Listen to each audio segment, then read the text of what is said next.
ఏమండోయ్ అందరికీ హాయ్ అండి. ఈరోజు మన ఛానల్ కోసం నేను రాసిన కథ నేను కోరి. ఈ కథలోని ముందు భాగాలు చూడని వాళ్ళ కోసం కామెంట్స్లో లింక్స్ ఇచ్చానబ్బా. కొంచెం సబ్స్క్రైబ్ చేసుకొని చూస్తూ కథ నచ్చినట్లయితే ఒక చిన్న లైక్ చేసి కథ ఎలా ఉందో ఓ బుల్లి కామెంట్ చేయండి. మరి ఇంక మనం కథలోకి వెళ్ళిపోదామా అబ్బా. విజయ వెంకట్తో వారి మొదటి రాత్రి రోజున 2 సంవత్సరాల క్రితం చావులు యాక్సిడెంట్ కాదని, హత్యలని అతని తండ్రే చనిపోబోయే ముందు తనతో చెప్పినట్లు చెబుతుంది. దాంతో వెంకట్ నిజాలు తెలుస్తాయేమోనని ఊటీకి బయలుదేరుతాడు. జయ, పూర్ణారెడ్డి విమల్ని ఇంటికి పిలిపిస్తే విమల్ కావేరి దగ్గరికి వచ్చి ఆమెను చాలా చనువుగా ముట్టుకుంటూ మాట్లాడుతుంటే అది వీడియో కాల్ నుంచి చూసిన రాజ్ వెంటనే ఇంటికి కోపంగా బయలుదేరుతాడు. గుంటూరులో ఉన్న శ్రీకాంత్ గదికి శ్వేత అనే అమ్మాయి విమల్ని వెతుక్కుంటూ వస్తుంది. అలా వచ్చి శ్రీకాంత్, నేను విమల్ మరదల్ని. విమల్ ఎక్కడికి పోయాడు, ఎందుకు ఇంటికి రావడం లేదు, మేము ఎవరం ఫోన్ చేసినా కూడా ఫోన్ కూడా తీయడం లేదు, మీకేమన్నా తెలిస్తే చెప్పండి అంటుంటే శ్రీకాంత్కి శ్వేత విమల్ మరదలని ముందే తెలియడంతో పాటు విమల్కి ఆమెతో చిన్నప్పుడే పెళ్లి నిశ్చయం అయ్యిందని, విమల్ తాత చనిపోయినప్పుడు అక్కడికి వెళ్ళాక తెలిసింది. అప్పుడు విమల్ కావేరిని ప్రేమిస్తున్నాడు కాబట్టి శ్రీకాంత్ అతనికి సపోర్ట్ చేశాడు. కానీ విమల్ కావేరి పెళ్ళి జరిగిపోయిన తరువాత కూడా దాన్ని యాక్సెప్ట్ చేయకుండా దారుణంగా మారడాన్ని చూసిన తరువాత అతనికి విమల్ అంటే గౌరవం తగ్గి వారి స్నేహం మీద నమ్మకం కూడా తగ్గిపోయింది. అందుకే నిజం దాచినా లాభం లేదు అని శ్రీకాంత్ శ్వేతతో విమల్ గురించి నిజమంతా చెప్పేశాడు. దాంతో శ్రీకాంత్ మాటలు విన్న శ్వేత మనసు ముక్కలైపోయింది. శ్వేత చిన్నతనం నుండి విమల్నే భర్తగా ఊహించుకుంటూ ఉండేది. కానీ అతని గురించి తెలిసి ఎంతో బాధపడుతూ, శ్రీకాంత్, నేను విమల్ని చూడాలి, ప్లీజ్ నన్ను బావ దగ్గరకు తీసుకుని పో అంటూ బ్రతిమలాడుతూ ఉంటే శ్రీకాంత్ ఆమెకు ఎంతగా నచ్చ చెప్పాలని చూసినా కూడా శ్వేత వినడం లేదు. శ్రీకాంత్ రాకపోయినా కూడా ఆమె వెళ్ళిపోతాను అనడంతో శ్రీకాంత్ ఇంక సరే అంటూ శ్వేతను తీసుకుని వైజాగ్ బయలుదేరాడు. ఇంటికి చేరిన రాజ్ కోపంగా అడుగులు పెద్ద పెద్దవి వేస్తూ అతని రూమ్ దగ్గరకు వెళ్తూ ఉన్నాడు. అప్పటికే కావేరి విమల్కి చాలాసార్లు చెప్పింది, బయటకు వెళ్ళి మాట్లాడుకుందాం పదా పదా అని. కానీ విమల్ అస్సలు వినకుండా రూమ్లోనే ఉంటూ అవసరం లేకపోయినా సరే ఆమెను తాకుతూ చిరాకు తెప్పిస్తూ ఉన్నాడు. కావేరికి విమల్కి తన మీద ఉన్న ఫీలింగ్స్ ఏంటో తెలియకముందు విమల్ ఆమెతో ఇలా ప్రవర్తించిన ఆమెకు పెద్దగా ఇబ్బందిగా అనిపించేది కాదేమో, అది ఫ్రెండ్లీ టచ్లా అనుకునేది. కానీ అతని ఉద్దేశం తెలిసిన తరువాత ఆమెకు ఎందుకో విమల్తో మాట్లాడడం, అతను పదే పదే ఆమెను టచ్ చేయడం, విమల్ తనతో అలా ప్రవర్తించడం నచ్చడం లేదు. కానీ విమల్తో ఆ విషయాన్ని చెప్పడానికి కావేరి ఇబ్బంది పడుతూ ఉంది. ఎందుకంటే అతను ఆమెకు చాలా బెస్ట్ ఫ్రెండ్, అలాగే ఒకసారి ఆమెను కాపాడిన మనిషి కాబట్టి దాని గురించి ఆలోచిస్తూ ఉంటే రాజ్ కావేరి రూమ్లోకి వచ్చి అక్కడున్న విమల్ని చూసి కూడా పట్టించుకోకుండా అసలు ఆ రూమ్లో వారిద్దరూ తప్ప ఎవరూ లేరు అన్నట్లు నేరుగా కావేరి దగ్గరకు వెళ్ళిపోయి ఆమె పెదవుల మీద చిట్టి ముద్దులు పెట్టుకుని 2 సెకండ్లు తర్వాత కావేరి పెదవులను వదిలి, హనీ, నువ్వు చెప్పావు కదా ఈరోజు త్వరగా ఇంటికి రమ్మని, అందుకే నేను వచ్చేసా, నువ్వు అడిగినట్లుగానే మనం బయటికి పోదాం అంటూ ఆమెనే చిన్నగా హక్ చేసుకొని మరొకసారి నుదుటి మీద ముద్దు పెట్టుకున్నాడు. దాంతో కావేరికి రాజ్ చాలా కోపంగా ఉన్నాడని, అతని కోపాన్ని అతను కంట్రోల్ చేసుకుంటున్నాడని మాట్లాడుతూ ఉన్న విధానంలో అర్థమైపోయింది. రాజ్ విమల్ ముందే తనతో ఇలా ప్రవర్తించినందుకు కావేరికి కొంచెం ఇబ్బందిగా అనిపించినా సరే వారిది నిజమైన బంధం కాబట్టి విమల్ మనసు ఇప్పటికైనా ఇది చూసైనా మారుతుంది అనుకొని ఆమె కూడా రియలైజేషన్ అవుతూ రాజ్కు తిరిగి బుగ్గ మీద చిట్టి ముద్దు ఇచ్చి, thank you so much Raj, చెప్పినట్లుగానే వచ్చేసావు, సరే మీరు బయటికి వెళ్ళండి, నేను ఫ్రెష్ అయ్యి 10 నిమిషాల్లో వచ్చేస్తా, ఇద్దరం కలిసి బయటికి పోదాం అంటూ చెప్పడంతో రాజ్ ఆమె ప్రతిస్పందనను చూసి కొంచెం శాంతించాడు. విమల్ అయితే అక్కడ జరిగేది చూస్తూ నమ్మలేక కళ్ళు పెద్దవి చేసి చూస్తూ పిడికిలిని గట్టిగా బిగించి మనసులో, అంటే వీరిద్దరికీ ఇప్పుడు గొడవలేమీ కావడం లేదా? రాజ్ కావేరిని వేధించడం లేదా? ఆమెతో ప్రేమలో పడిపోయాడా? కావేరి కూడా రాజ్ని అర్థం చేసుకుంటుందా? లేక కావేరినే రాజ్ని మార్చేసుకుందా? ఆమె కూడా రాజ్ని ఇష్టపడుతుందా? లేక నా ముందు ఇద్దరూ ఇలా నటిస్తున్నారా? అసలు ఏంటిది? రాజ్ కోపంగా కావేరిని ఇబ్బంది పెడుతూ ఉంటే నేను తనని ఓదారుస్తూ మంచి చెప్తూ నా వైపు తిప్పుకుని నా దగ్గరికి చేర్చుకుందాం అనుకున్నా. అయినా ఒకప్పుడు ఉప్పు నిప్పులా ఉండే వీళ్ళిద్దరూ ఇప్పుడు పాలు నీళ్ళలా ఎందుకు కలిసిపోయారు? ఎలా కలిసిపోయారు?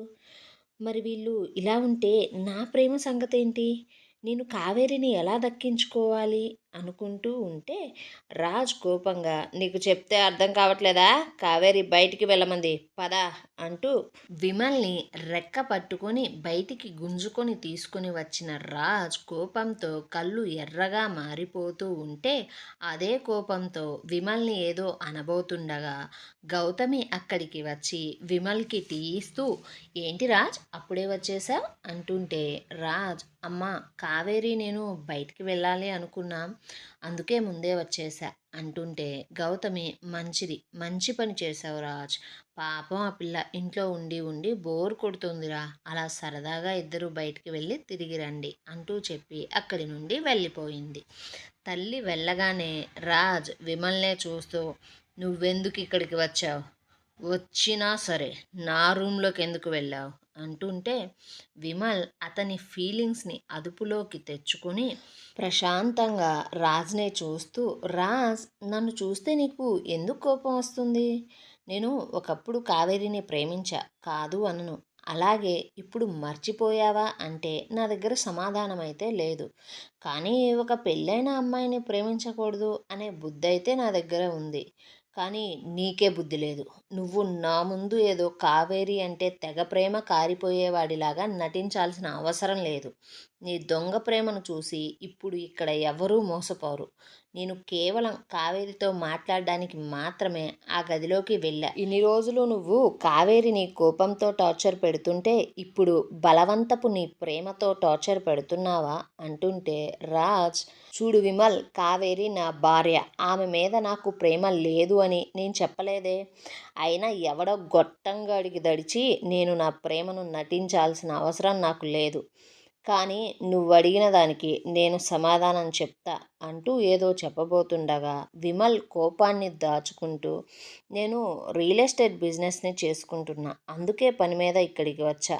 నా బిజినెస్ని ఇక్కడ స్టార్ట్ చేద్దాం అనుకుంటున్నా. మీ మామయ్య నా బిజినెస్లో ఇంట్రెస్ట్ ఉంది అని చెప్పాడు, కాబట్టే అతన్ని కలవడానికి వచ్చా. అంతేలే కానీ నువ్వు దీన్ని అడ్డం పెట్టుకొని ఇంకొక 10 రోజులు కావేరిని సాధించమాకు అంటూ చెప్పి రాజునే చూస్తుంటే ఇంతలో కావేరి అక్కడికి రావడాన్ని చూసిన రాజ్ ఆమెను దగ్గరగా తీసుకుని నడుము చుట్టూ అతని చేతిని వేసి అతనికి ఆనుకునేలా నుంచోబెట్టుకుని, ఓకే, నువ్వు మా మామతో వెళ్ళి మాట్లాడుకో, నా భార్య నేను బయటికి వెళ్ళాలి అంటూ చెప్పి ఒక్కసారి కూడా వెనక్కు తిరిగి చూడకుండా కావేరిని తీసుకొని అక్కడి నుండి వెళ్ళిపోయాడు. అది చూసిన విమల్ పూర్ణారెడ్డి గదికి వెళ్ళి, మీరింట్లో ఉండి ఏం చెక్క భజన చేస్తున్నారు? అవతల రాజ్ కావేరితో ప్రేమ పాఠాలు నేర్చుకుంటుంటే ఇంట్లో ఉన్న మీరు వాడి కాపురాన్ని చెడగొట్టలేకపోతున్నారా అంటుంటే జయ విసుగ్గా, ఇల్లుగాలి అక్కడ ఏడుస్తుంటే సొట్ట వెలిగించుకోవాలన్నాడంట నీలాంటోడెవడో. మా వాడిని చూడడంతో పాటు ఇంట్లో ఇంకో పని కూడా తగలబడి సచ్చింది మాకిప్పుడు అంటూ విజయ వెంకట్ గురించి చెబుతూ, చూడు విమల్, మొన్న అటాక్ తర్వాత నుంచి రాజ్ అతి జాగ్రత్తగా ఉంటున్నాడు, సెక్యూరిటీని కూడా పెంచేశాడు.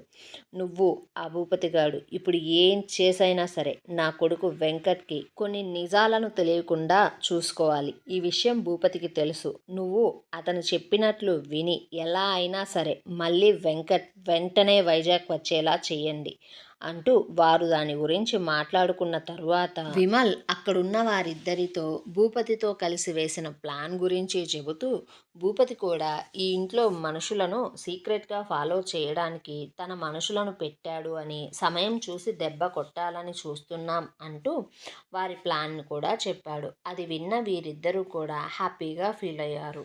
వెంకట్ ఊటీలో వారున్న కంపెనీ గెస్ట్ హౌస్కి పోయి తన పాత జ్ఞాపకాలను నెమరవేసుకుంటూ అవనిని గుర్తు చేసుకుంటూ, వెంకట్ అక్కడ లేకపోయినా సరే ఆ ఇంటిని అమ్మడం కానీ బాగు చేయించడం కానీ చేయకుండా ఒకప్పుడు అవని వెంకట్ ఆ ఇంట్లో ఉంటే ఎలా ఉందో అలాగే ఉంచుతాడు రాజ్. కనీసం ఆ ఇంట్లో టీవీ రిమోట్ ఉన్న ప్లేస్ని కూడా మార్చలేదు. అలా ప్రతి వస్తువులో వారిద్దరి జ్ఞాపకాలను వెతుక్కుంటూ అవనితో ఉన్న అనుబంధాన్ని గుర్తు చేసుకుంటూ విజయ్ చెప్పిన మాటలను గుర్తు తెచ్చుకొని, అవని నేను నిన్ను ప్రాణంగా ప్రేమించా, అదే ప్రేమ నీ చావుకు కారణమయ్యిందా, లేక మరింకేదన్నా కారణం ఉందా, అంత చిన్న పాపను కూడా చంపాలని చూసిన వాళ్ళు ఇంకా ఈ భూమి మీదే ఉన్నారు అంటే వారు ఉన్నన్ని రోజులు కూడా అమ్ముని చంపడానికి చూస్తూనే ఉంటారు కదా. అయినా ఎవరికి ఇంత కక్ష నా మీద నీ మీద అనుకుంటూ కంట్లో నుండి నీళ్లు కారిపోతూ ఉంటే తన బాధను తాను అదుపు చేసుకుంటూ ఫ్రెష్ అయ్యి హాస్పిటల్కి బయలుదేరాడు. అక్కడ ఏమన్నా నిజాలు తెలుస్తాయేమోనని. మరోవైపు కారులో అతివేగంగా వెళ్తున్నారు రాజ్, కావేరి. కార్ని అంత స్పీడ్గా నడుపుతున్న రాజ్ని చూస్తూ కావేరి, రాజ్ భయంగా ఉంది, కొంచెం స్లోగా వెళ్ళు ప్లీజ్ అంటుంటే రాజ్ ఇంకా స్పీడ్గా పోనిస్తూ ఉంటే కావేరి ఇంకొంచెం గట్టిగా అరుస్తూ, చెబుతున్నాను కదా రాజ్, ప్లీజ్ కార్ని స్పీడ్గా వెళ్ళనివ్వకు, నాకు చాలా భయంగా ఉంది రాజ్ అంటుంటే రాజ్ ఆ కార్ని రోడ్డు పక్కకు ఆపి చిన్నపాటి బలాన్ని ప్రయోగిస్తూ కావేరి గొంతును పట్టుకొని, నన్ను స్పీడ్ తగ్గించమని మెల్లగా వెళ్ళమని చెప్పడం తెలిసిన నీకు వాడిని ముట్టుకోవద్దని అనడం తెలియలేదా, నీకు తెలుసు కదా వాడిని చూస్తే నాకు కోపం వస్తుంది అని తెలిసి కూడా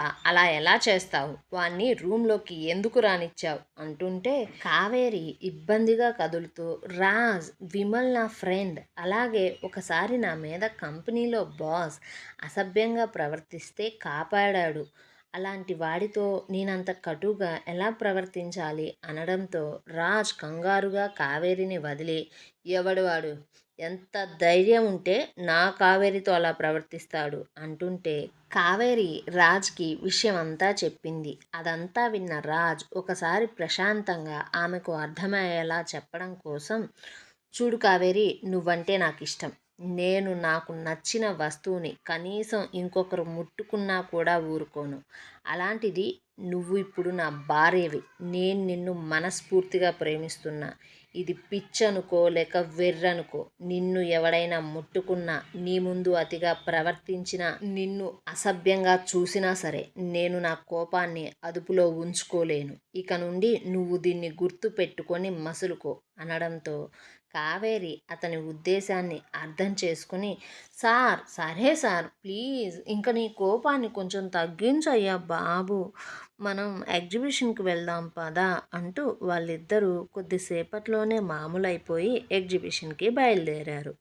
అలా ఒక 2 గంటల తరువాత ఒక చీకటి గదిలో ఒక వ్యక్తి రక్తపు మడుగులో కొట్టుమిట్లాడుతూ ఉంటే అది చూసి ఒకరు పకపకా నవ్వుతున్నారు. ఏవండోయ్, విమల్ భూపతి కలిసి వేసిన ప్లాన్ ఏంటి, వెంకట్కి ఊటీలో నిజాలు తెలుస్తాయంటారా, ఇంతకు ఆ రక్తపు మడుగులో కొట్టుమిట్లాడుతుంది ఎవరు, చిత్రమిత్రల ప్రేమ కథలు ఏమవుతాయి, తెలుసుకోవాలంటే మన ఛానల్ని సబ్స్క్రైబ్ చేసి ఈ వీడియోని లైక్ చేసి కథ ఎలా ఉందో చిన్న కామెంట్ చేయండి అబ్బా.